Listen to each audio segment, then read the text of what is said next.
téléspectateurs de la Kasumai FM, de la Kasumai TV, votre média de proximité au service de l'information et du développement Casamance. Alors aujourd'hui, nous recevons un acteur majeur de la solidarité et de l'action sociale au sein de l'Église catholique. Il s'agit du directeur de la Caritas qui est à mes côtés. À travers ses projets d'assistance, de développement et d'accompagnement des personnes vulnérables, la Caritas incarne au quotidien les valeurs de charité, de justice et de dignité humaine. Quelle est la mission réelle de la Caritas? Comment agit-elle concrètement sur le terrain? Quels sont ses défis et ses perspectives? C'est ce que nous allons découvrir ensemble au cours de ces 30 minutes d'échange. Monsieur le directeur, merci d'avoir répondu à notre invitation. Merci à vous de la Kasumai FM, à vous Nelson, merci à vos techniciens, merci pour tout ce que vous faites pour nous, pour l'Église et voilà, disons pour toute la commune de Ziguinchor. En tout cas, nous sommes vraiment contents du travail que vous abattez déjà. Vous travaillez pour la visibilité des organisations et des groupes et merci pour tout cela. Voilà, merci monsieur le directeur de la Caritas, merci de nous avoir accueillis chez vous. Mais avant de démarrer l'émission, pouvez-vous nous dire en quelques mots qui est monsieur l'abbé Dominique Badiane, je pense? Alors, je suis abbé Adrien Dominique Badiane, voilà, nommé directeur de la Caritas depuis le 1er octobre dernier par Monseigneur Jean-Baptiste Walter Manga. Et abbé Adrien Dominique Badiane est d'ici, de Ziguinchor, de la paroisse Saint-Benoît de Néma. Et j'ai fait ici l'école primaire, après je suis allé au séminaire Saint-Louis, Notre-Dame, Brin et puis Sébikotane. Et donc je suis prêtre depuis 2014 et je boucle bientôt 11 ans de sacerdoce. Voilà. Merci beaucoup. Sur ce, maintenant, nous allons démarrer cette émission avec cette question qu'on ne pouvait pas poser, ne pas poser au début de cette émission. Il s'agit, Abbé, monsieur le directeur, pouviez-vous nous présenter la Caritas et nous rappeler son origine? Voilà, pour présenter la Caritas, je parle de Caritas Sénégal en général. Hein. Alors, Caritas, comme vous l'entendez, est un mot latin qui veut dire charité. Et aujourd'hui, dans notre pays, ici au Sénégal, la Caritas est reconnue comme une organisation non gouvernementale, comme une ONG. Donc une ONG qui œuvre pour le bien-être des populations, mais plus particulièrement des personnes vulnérables, des personnes en difficulté. Caritas donc Sénégal est né du Secours catholique au lendemain des indépendances et est reconnue d'utilité publique par un décret numéro 66-867 du 10 novembre 1966. Et en 1974, elle a signé une convention avec le gouvernement du Sénégal le 16 juin.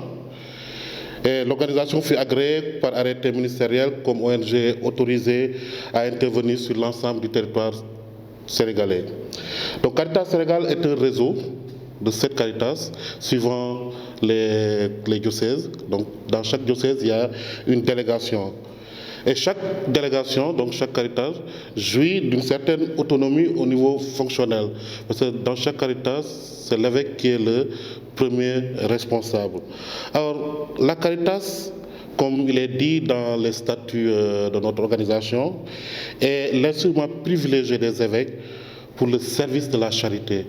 Donc, la Caritas a pour mission de mettre en œuvre le service de la charité en lien avec la vision de chaque évêque dans son diocèse. Sur ce, quelle est sa mission fondamentale au sein de l'Église catholique, puisque vous parlez de l'Église et quand on dit catholique, quand on dit évêque du moins, on pense à l'Église catholique. Alors, au sein de l'Église catholique, la Caritas, comme je le disais, est le bras technique pour mettre en œuvre cette pastorat sociale, mais en lien avec les personnes en difficulté. Alors, vous savez qu'il y a des personnes qui sont en difficulté ici, des personnes qui vivent vraiment dans des situations assez limitées, assez difficiles. Et donc, l'évêque vient à leur aide mais à travers la Caritas. Et donc c'est une mission que nous avons, une mission d'église, mais que nous recevons des mains de notre évêque, aujourd'hui Monseigneur Jean-Baptiste. Et sur ça, mais quelle est la vision qui guide aujourd'hui vos actions? Alors, pour parler de la vision qui guide mes actions, je pense que je vais d'abord parler de la vision globale de Caritas Sénégal, vous dire un peu la vision de Monseigneur, donc Jean-Baptiste, et sur cette vision, en fait, repose la mienne. Alors, la vision de Caritas Sénégal est intitulée ainsi, donc je vais dire un peu comment c'est écrit. C'est enraciné dans la communion trinitaire de Dieu, amour, Père, Fils et Esprit Saint. Nous, membres de l'Église, famille de Dieu au Sénégal, nous voulons mettre en œuvre la charité, amour du Christ, en vue du développement de tout homme et de tous les hommes, et pour l'avènement du règne de Dieu. Ainsi donc, la Caritas veut œuvrer pour l'avènement du règne de Dieu, être ici au Sénégal, présence du Christ. Et vous avez vu qu'il y a des termes marquants. Caritas veut travailler pour tout homme, c'est-à-dire sans distinction ni de race, ni d'ethnie, ni de confession religieuse. Pour tout l'homme, Caritas prend en compte l'homme intégralement, c'est-à-dire sa spiritualité, sa psychologie, mais vraiment c'est tout le bien-être intégral de l'homme que Caritas considère. C'est pourquoi moi j'aime dire que ma mission, c'est l'homme, c'est l'être humain. Dans sa différence, sa particularité, ses richesses et tout autre, c'est l'être humain. Et donc c'est la mission de Caritas. Alors, la vision de l'évêque, qui n'est pas loin de la vision de Caritas Sénégal, vu aujourd'hui la conjoncture économique, qui aujourd'hui fait que de plus en plus nos bailleurs et nos partenaires traditionnels commencent à se raréfier, les financements commencent à se raréfier. L'évêque a le grand désir de pouvoir autonomiser nos structures. Pour lui, il faut aller vers l'autonomisation à partir des ressources que nous avons déjà. Et donc moi, personnellement, aujourd'hui, ma vision, c'est de faire de la Caritas une organisation autonome à tous les plans. Et cette autonomie, je veux fonder ça sur deux socles: l'efficacité institutionnelle et opérationnelle, mais aussi la solidarité. La solidarité parce que, en fait, cette solidarité nous permet aussi de mobiliser des ressources pour pouvoir venir en aide aux personnes en difficulté. Nous allons faire à partir de demain ce que nous appelons le dîner de la Caritas, qui est dans ce que nous appelons aujourd'hui le week-end de la solidarité. Et tous les fonds que nous allons recevoir à partir de ces organisations de 2 jours, tous ces fonds vont dans ce que nous appelons le socio-pastoral, je vais en parler tout à l'heure, le socio-pastoral, c'est-à-dire pour l'aide en urgence, mais aussi pour l'appui des personnes en difficulté. Et donc, tant que nous avons de la solidarité autour de nous, nous pouvons donner à notre Caritas les moyens de pouvoir se déployer, de pouvoir œuvrer pour les personnes en difficulté. Donc, la vision qui guide mes actions, c'est l'autonomie de la Caritas, mais fondée sur 2 choses: l'efficacité institutionnelle et organisationnelle, mais aussi la solidarité, la mobilisation de toute la communauté chrétienne pour l'œuvre caritative. Voilà, pour l'œuvre caritative, la Caritas, vous l'avez si bien défini, mais on peut savoir qu'est-ce qui différencie la Caritas par rapport aux autres organisations non gouvernementales, parce qu'à peu près, vous aviez les mêmes missions, mais qu'est-ce que vous différenciez? Alors, ce qui différencie la Caritas des autres ONG, c'est que la Caritas a une dimension spirituelle et une dimension pastorale. Spirituelle parce que, d'abord, nous imitons le Christ, qui s'est fait proche des pauvres. Pastorale parce que nous voulons œuvrer pour l'avènement du règne de Dieu. Et donc, ces deux aspects nous différencient des organisations non gouvernementales que nous connaissons à travers la place, qui aussi œuvrent pour les pauvres, mais nous avons cette connotation particulière. Donc, c'est la foi et l'espérance chrétienne qui guident nos actions, qui guident les actions de Caritas. Même si nous, en allant vers les personnes que nous devons aider, les personnes en difficulté, nous ne demandons pas si la personne est de foi, d'obédience chrétienne ou non. Non, ce n'est pas ce qui nous intéresse. Mais nous voulons être présence du Christ au milieu de ces personnes. Voilà. Et donc, l'autre élément qui nous différencie, c'est le mode de fonctionnement. Je vous avais dit que Caritas Sénégal est un réseau de cette délégation autonome. Et donc, le premier responsable de la Caritas, c'est l'évêque. L'évêque qui est le premier responsable et qui nomme le directeur et qui lui donne vraiment la mission de pouvoir mettre en œuvre sa vision pastorale, mais aussi sa vision au niveau de l'action sociale, au niveau du diocèse. Et le troisième élément qui nous différencie, c'est que Caritas a deux composantes. La composante associative et la composante exécutive. Donc l'associative, c'est le comité Caritas. Vous entendez parler du comité diocésain avec les démembrements au niveau des paroisses. Et l'exécutif est géré par le bureau avec toute la composition que nous avons. Et depuis mon arrivée, j'ai voulu organiser la Caritas pour répondre en fait à ma vision. C'est-à-dire que j'ai voulu créer et organiser les services pour qu'on soit beaucoup plus efficace. Exactement le second du directeur. Et les services ont été séparés.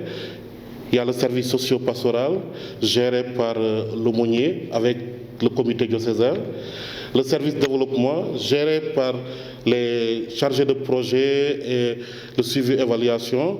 Et un des chargés de projet est nommé le responsable du service développement et le service finance, dont le responsable est celle qui est là, c'est une dame qui est chargée des ressources administratives et financières.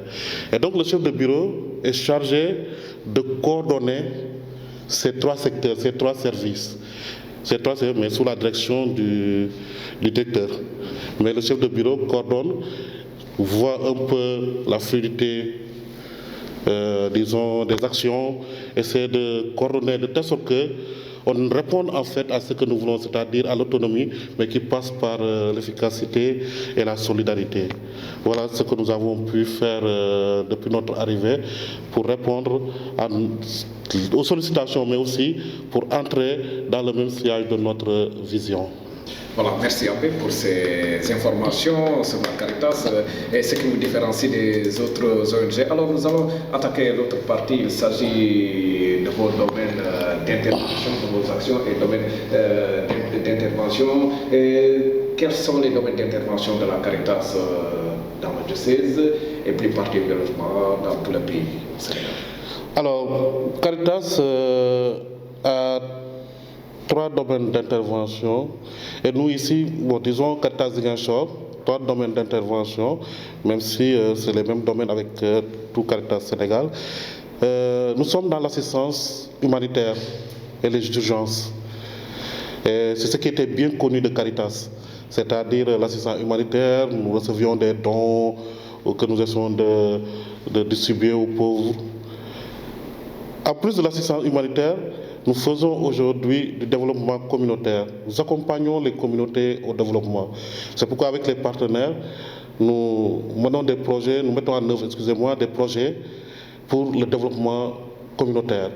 Des périmètres maraîchers, des groupements que nous accompagnons pour le projet.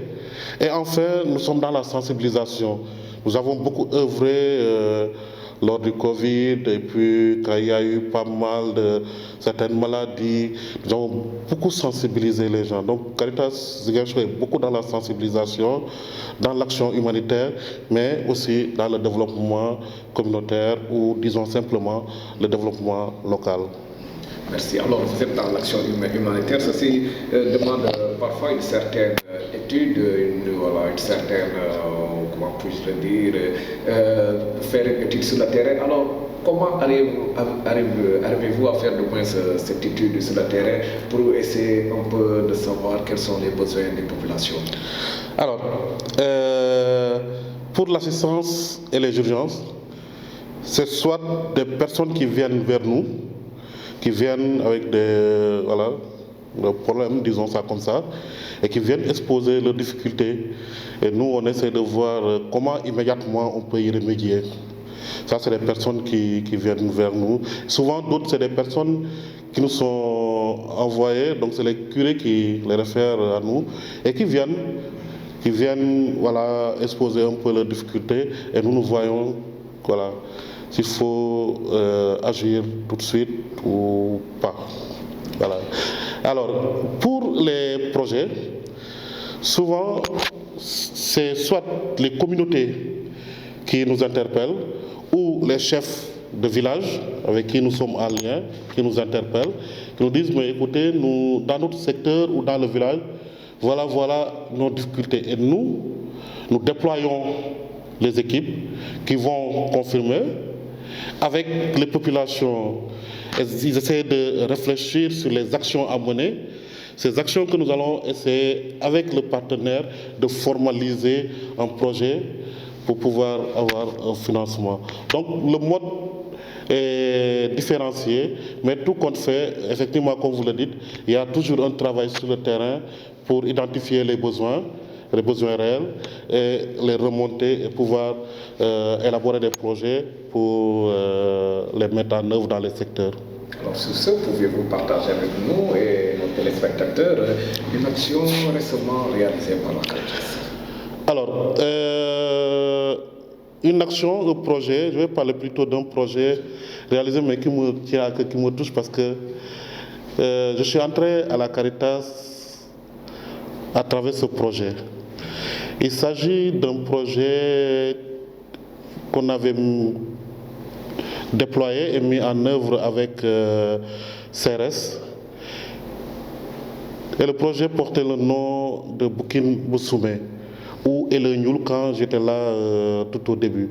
Donc un projet qui a commencé aux années 2017 et qui a pris fin en 2024-2025.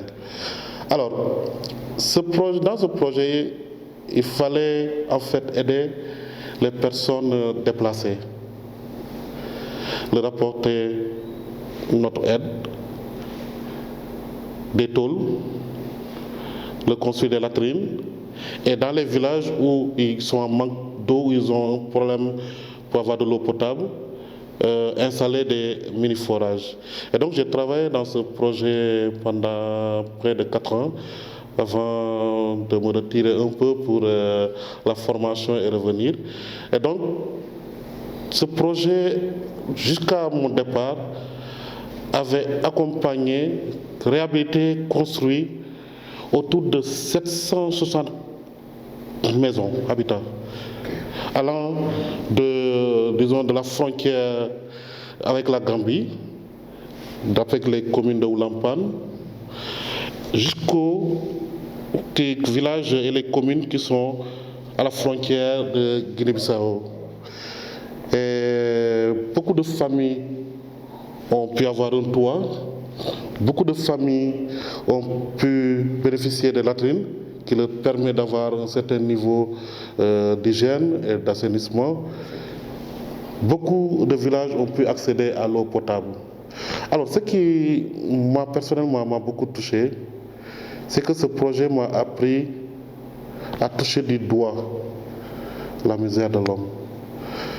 Vous savez, on peut parler de pauvreté, sans bien savoir ce que c'est en réalité.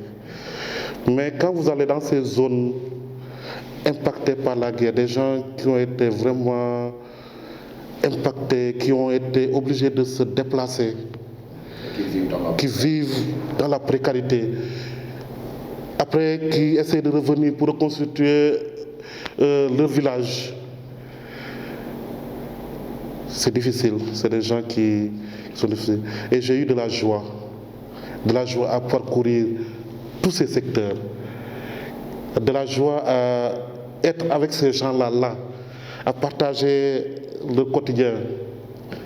Facilement, on peut te regarder comme un sauveur, mais je me refusais de me faire voir comme un sauveur. Parce que simplement, pour moi, ces gens-là méritent plus que ce qu'ils ont. Et c'est pourquoi ce projet-là, je ne peux pas l'oublier parce que il m'a fait vivre et j'ai eu beaucoup d'émotions, à savoir que j'ai pu aider ou bien j'ai pu être là pour faciliter une aide.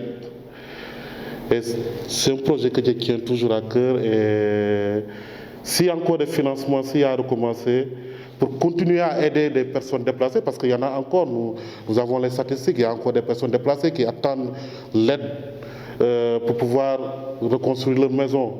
S'il y a encore, je suis prêt à me lancer, à engager la Caritas pour continuer à aider ces personnes déplacées. Parce que quand elles se déplacent, quand elles reviennent, elles perdent tout de ce qu'elles avaient. Et si vous répondez à l'appel du Christ, ce que vous aurez fait à l'un de ces petits, c'est à moi que vous l'avez fait. Voilà. Merci beaucoup, Abbé, pour ces informations et vraiment que le Seigneur vous bénisse. Amen. Voilà, mais quelle place, parce qu'on parle, quand on parlait de ces situations-là, d'une part, on parlait des urgences, quelle est la place qu'occupe l'urgence humanitaire au sein de la Caritas? Si on doit le définir en pourcentage, je peux dire que presque 60% concernent les gens humanitaires et 40% les projets que nous exécutons. En réalité, tout ce que nous faisons, c'est presque de l'urgence humanitaire, en ce sens que nous venons en aide aux personnes en difficulté. Maintenant, c'est de voir soit c'est une urgence, ou bien que nous pouvons prendre tout le temps pour déployer le projet ensemble. Mais l'urgence humanitaire est au cœur de l'action de la Caritas. Et donc, je peux dire que c'est pratiquement notre raison d'être. Notre raison d'être, parce que les personnes, en fait, avec qui nous travaillons et pour qui nous travaillons, je veux dire, plutôt pour qui nous travaillons, ce sont les personnes défavorisées, les personnes en situation de précarité. Ou parfois vous collaborez avec certaines organisations? Alors, nous collaborons beaucoup avec l'État.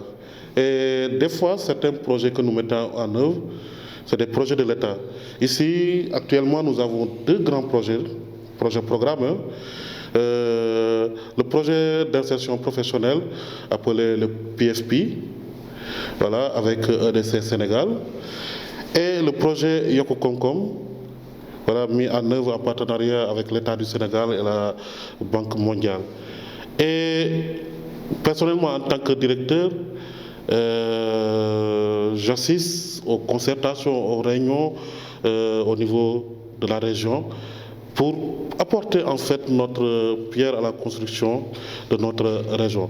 Et Caritas en fait se déploie sur le terrain, œuvre ici au Sénégal, pas pour prendre la place de l'État, non, mais nous pensons que nous apportons notre pierre à la construction de l'édifice. Et donc je crois que c'est ce que toutes les organisations font, c'est que nous ne prenons pas parce qu'on se dit l'État devait faire, donc nous venons faire à leur place comme si on était en concurrence. Non, toutes nos actions, en fait, c'est pour le bien de tous. Que ce soit l'État, les organisations, c'est pour le bien de tous. Et donc nous, ce que nous faisons, en fait, nous le considérons comme notre apport pour la construction de l'édifice. Voilà. Merci Abedou. Après avoir parlé de la Caritas, sa définition, après avoir parlé de vos domaines d'intervention, nous allons maintenant parler de la Caritas en tant que telle, parce que le travail que vous menez, cela demande une structuration. Sur ce, comment la Caritas est structurée au niveau diocésain, et je pense qu'aussi au niveau paroissial, aussi vous avez ce qui vous représente là-bas. Voilà. Au niveau diocésain, comme je l'ai dit, il y a le bureau exécutif avec les composantes que je viens de vous dire. dire. Il y a l'autre bras qui est le comité diocésain, qui a un bureau, président, secrétaire, comme les bureaux que nous connaissons, et les démembrements au niveau des paroisses. Et dans les paroisses, il y a ce qu'on appelle le comité paroissial Caritas.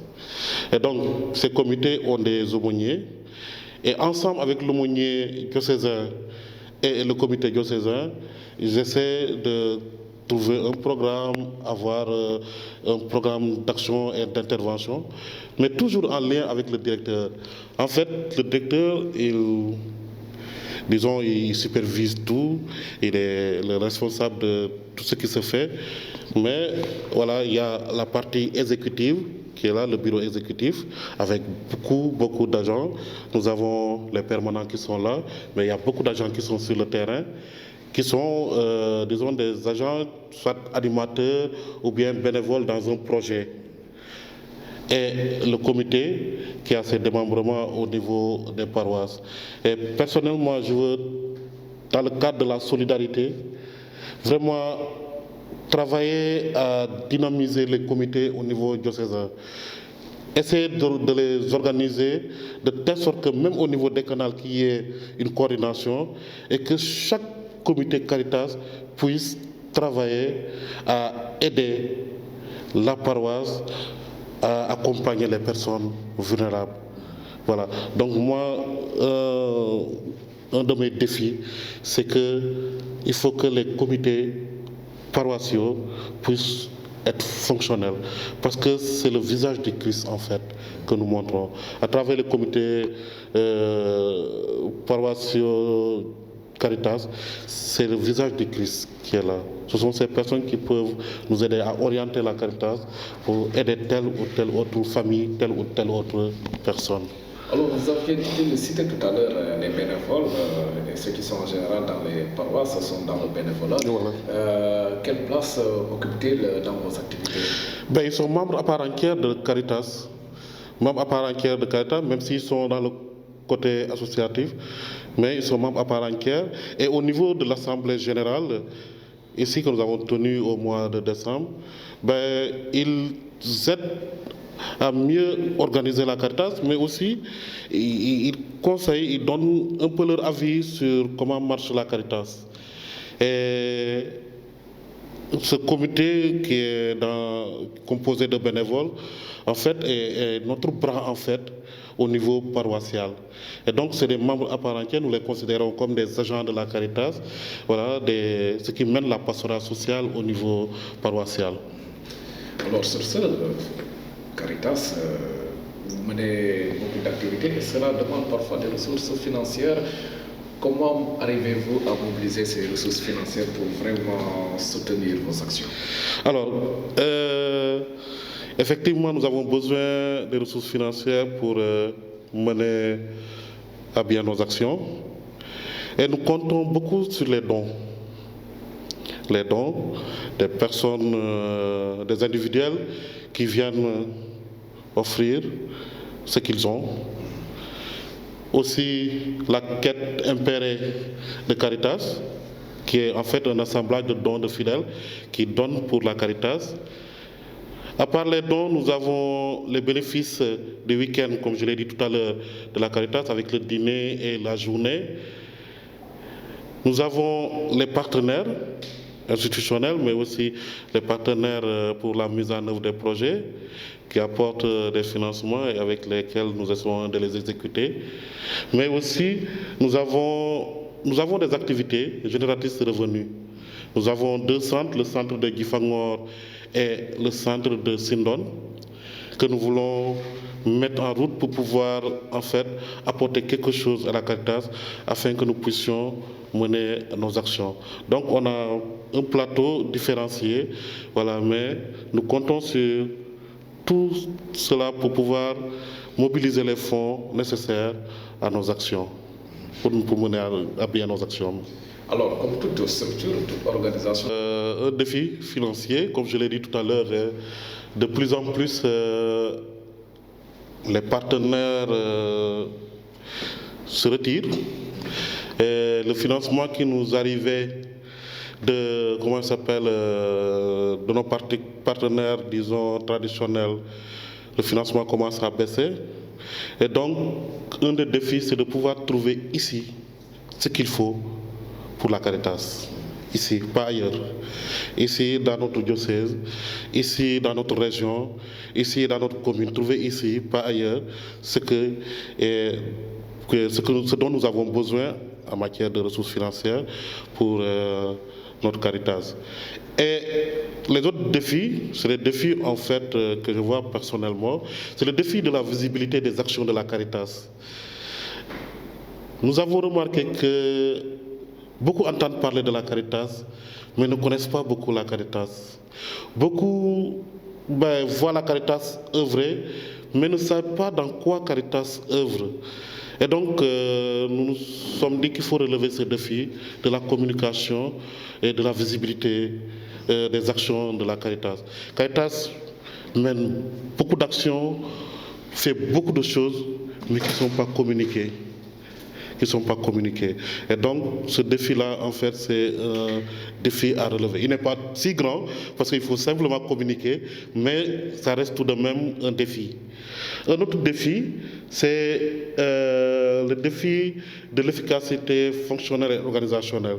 C'est-à-dire qu'arriver à ce que nous-mêmes, on ait des procédures efficaces, allégées, mais voilà, sans mettre de côté la rigueur du contrôle.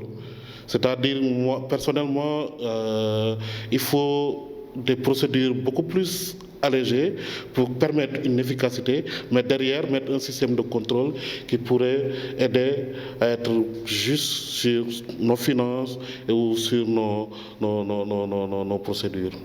Voilà, donc ce sont ces quelques défis qu'il faut en fait relever. Et je crois qu'avec la grâce de Dieu, on va y arriver. Surtout en termes de communication. Surtout, je suis d'accord avec vous. Voilà, nous arrivons presque au terme de cette émission et on peut avoir cette émission sans pour autant parler de la dimension spirituelle et engagement chrétien que nous allons aborder tout à l'heure. En quoi la Caritas est-elle une expression concrète et de la charité chrétienne? Alors, de par son nom, Caritas, comme je l'ai dit, veut dire charité, mais c'est le lieu où nous venons déployer notre charité. Aujourd'hui, les fidèles qui contribuent à l'action de la Caritas, les partenaires qui viennent contribuer, en fait, œuvrent pour la charité. Et donc, chaque centime ou bien chaque franc que le fidèle a donné, en fait, il a déployé la charité, comme l'a voulu le Christ. Vous avez vu la veuve qui avait déposé les 2 piécettes d'argent.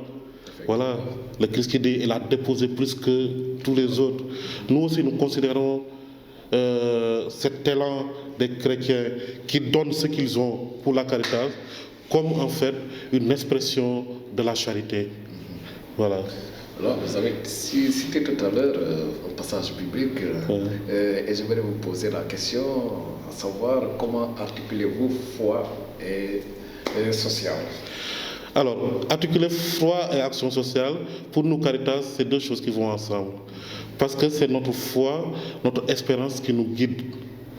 Nous sommes chrétiens, nous sommes catholiques, et toute notre action repose sur ce que le Christ nous a laissé. Et notre devoir de témoignage. Et donc, nous y allons avec foi, avec notre foi, mais aussi avec notre espérance.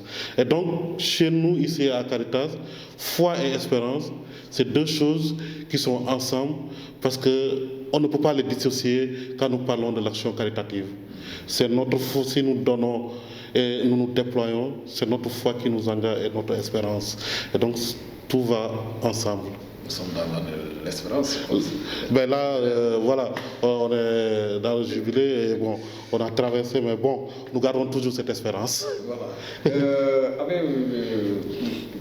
comment il y a des fidèles, du moins parfois qui hésitent à s'engager, et d'autres aussi veulent s'engager vraiment définitivement dans la Caritas, surtout en ce temps de carême où l'on remarque parfois dans les paroisses, il y a des paniers de la Caritas qu'on dépose. Quel message allez-vous adresser à ces fidèles-là? Alors, s'engager à la Caritas, pour moi, est un devoir chrétien. Il y a plusieurs manières de s'engager, soit en étant donateur, soit en étant du comité, soit en organisant les gens pour aider. Alors, c'est du devoir du chrétien de témoigner de l'amour du Christ au milieu des pauvres. Et donc, c'est du devoir de chaque paroissien de pouvoir être dans sa paroisse un instrument de la charité. Et alors, en regardant un peu les comités, il y a pas mal de comités paroissiaux qui souffrent. En essayant de diagnostiquer, nous nous sommes dit que c'est parce que peut-être les choses se sont tassées à un certain moment. C'est-à-dire qu'il n'y avait plus d'activité, il y avait plus... Les gens n'ont pas trouvé la raison d'être là autour d'un comité pour aider, les plus pauvres. Et donc, pour nous, c'est de pouvoir remettre en route les comités, former les membres du comité, les bénévoles, pour qu'ils puissent en fait comprendre leur engagement.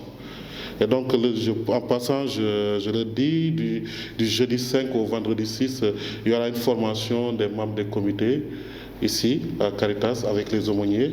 Voilà, c'est pour que chaque agent ou chaque bénévole ou chaque paroissien puisse comprendre son rôle en tant que membre des comités. Et vraiment, pour moi, il faut que, au niveau des paroisses, les paroissiens puissent s'engager pour mettre en place des comités. Il y a des comités qui sont très fonctionnels et qui mènent des activités, mais dans d'autres paroisses, les comités souffrent. Et il faut que les chrétiens s'engagent, qu'ils sachent que c'est leur mission en tant que chrétiens de pouvoir témoigner de l'amour du Christ au milieu des personnes en difficulté. Quels sont les grands projets ou priorités dans les années? Alors, les grands projets, vous comprenez que ma vision, c'est l'autonomie de la Caritas, donc les projets vont dans ce sens. D'abord, un projet qui est presque en route, c'est la mise en place ici à Caritas de microfinancement pour des micro-projets, des groupes, associations et mouvements d'action catholique. C'est-à-dire que nous allons mettre un fonds qui va permettre de financer un projet paroissial d'un groupe. Ça peut être des femmes catholiques, ça peut être des scouts, ça peut être des guides ou des CVAV. Pourquoi ce fonds? Alors, nous nous sommes rendus compte que les jeunes, souvent, ont beaucoup d'activités. Ça coûte cher. Souvent, ils n'ont pas les ressources. Les parents, des fois, ont des difficultés pour pouvoir honorer toutes ces cotisations. Alors, nous nous sommes dit, notre mission aussi en tant que Caritas, c'est de pouvoir accompagner les mouvements d'action catholique, les groupes et associations de paroisses. Et donc, pour pas qu'ils viennent tout le temps demander, nous mettons en place un microfinancement, un petit budget, permettant de mettre en œuvre un projet, de le suivre et de pouvoir générer des bénéfices. Donc c'est imminent, c'est bientôt parce que nous l'avons déjà pensé à l'interne et je crois que ce sera fonctionnel d'ici l'année prochaine ou les mois à venir. Et un autre grand projet, c'est l'aménagement ici de la Caritas qui passe par la construction d'autres bureaux par là, mais des bureaux qui ne vont pas être des bureaux pour la Caritas, mais des bureaux d'une autre organisation ou bien d'une autre entreprise qui viendrait ici.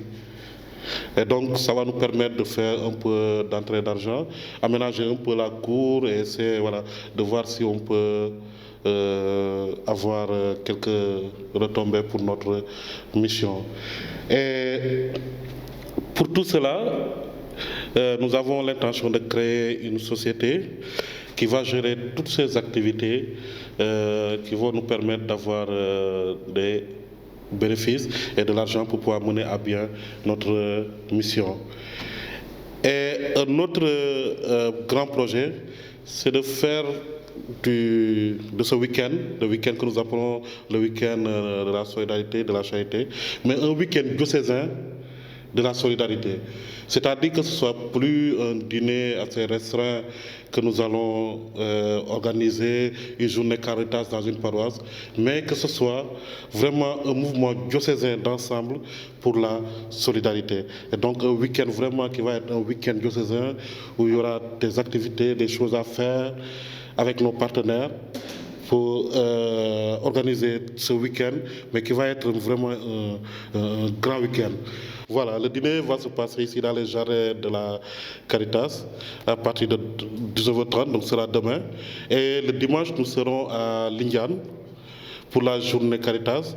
Cette journée qui va commencer par la prière, donc une messe à 9h30, et ensuite des activités avec le comité paroissial de Caritas à la paroisse de Lindiane et avec tous les paroissiens. Donc nous allons passer une journée vraiment conviviale, dans la convivialité, mais aussi pour exprimer notre solidarité. Voilà. Alors, vous aviez parlé des jeunes, et qui parle des jeunes, parle de l'avenir, parle de projet. Comment ces jeunes peuvent-ils s'impliquer dans la mission de la Caritas? Alors, d'abord en étant des membres au niveau paroissial des comités, parce que les comités, en général, nous voyons des personnes âgées, des retraités. Je crois que les jeunes peuvent s'impliquer davantage dans les comités paroissiaux. Mais aussi, les jeunes peuvent se mobiliser et mobiliser des fonds pour la Caritas. Au niveau des organisations, comme je l'ai dit, les associations de jeunes comme la CPJ, qu'on s'appelle les mouvements d'action catholique, les jeunes peuvent se dire, aujourd'hui nous allons organiser quelque chose pour la Caritas. Et c'est faisable. Et donc si les jeunes aujourd'hui, dans leur plan d'action annuel, trouvent, disons, une activité pour la Caritas, ce serait bien, ce serait leur apport pour donner à l'évêque de quoi mener qu'on s'appelle sa pastorat sociale. Et donc c'est un appel que je lance à tous les jeunes qui sont dans les associations paroissiales, les jeunes qui sont dans les mouvements d'action catholique, dans les plans d'action, prévoir une activité pour la Caritas. Et si tous les mouvements le font, je crois que on aura de quoi, on pourra mobiliser pas toutes les ressources qu'il faut, mais nous aurons à peu près ce qu'il faudra pour pouvoir mener à bien nos actions. Alors, vous avez lancé un appel aux jeunes. Quel appel allez-vous adresser à la communauté chrétienne, aux partenaires et surtout à l'État? Alors, aux communautés chrétiennes, je crois que je reviens sur ce que l'évêque avait dit. La Caritas est pour chacun de nous. La Caritas, c'est chacun de nous. Et chaque membre de la communauté doit se sentir responsable. Et donc, de travailler à ce que la Caritas ait toujours les moyens de son action. Avec l'État, nous sommes là comme partenaires, privilégiés surtout là en Casamance avec les partenaires. Quand Caritas a gagné de la notoriété ici en Casamance, je crois que nous sommes une des organisations qui a capitalisé beaucoup d'expérience dans l'accompagnement des populations, surtout les populations en difficulté. Et donc, nous sommes là, ouverts, prêts à travailler avec l'État, les partenaires, pour le bien-être de nos populations. Et donc, ce n'est pas un appel que je lance, mais plutôt, dire que nous sommes là, prêts à accompagner l'État, prêts à accompagner les partenaires pour mettre en œuvre des projets que nous allons soit mettre ensemble, mais aussi ou bien des projets simplement que l'État veut vraiment mettre en œuvre dans nos localités. Merci. Et quel est votre dernier mot? Alors, mon dernier mot, d'abord, c'est de dire toute ma joie d'œuvrer pour la cause des pauvres, toute ma joie de travailler pour mon Église, mais aussi dire que j'ai confiance à l'équipe qui m'entoure, j'ai confiance aux aumôniers, j'ai confiance au comité. Je sais qu'ensemble, nous pourrons faire de notre Caritas une organisation vraiment solide et qui, partout où elle passera, pourra montrer, témoigner du Christ et montrer le vrai visage de Jésus qui est amour, qui est charité. Merci beaucoup. Reçu chez vous, ici à la Caritas. Et vraiment, merci pour votre disponibilité et pour cet éclairage sur la mission et les actions de la Caritas. À travers vos paroles, nous comprenons davantage que la solidarité n'est pas seulement un geste, mais un engagement concret au service des plus vulnérables, via l'exemple que vous venez de citer sur ces personnes qui habitent au niveau des frontières gambiennes et guinéennes. Merci en tout cas pour toutes ces bonnes choses, ces bonnes actions que vous faites envers ces personnes et que Dieu du moins vous le rende au centuple. Chers auditeurs et téléspectateurs de la Kasumai FM, Kasumai TV, merci d'avoir été des nôtres durant ces 30 minutes et quelques d'échanges. Retenons que chacun de nous, à son niveau, peut être un artisan de charité et de développement dans sa communauté. Restez branchés sur la Kasumai FM, Kasumai TV, votre média proche de vous. À très bientôt pour une nouvelle émission.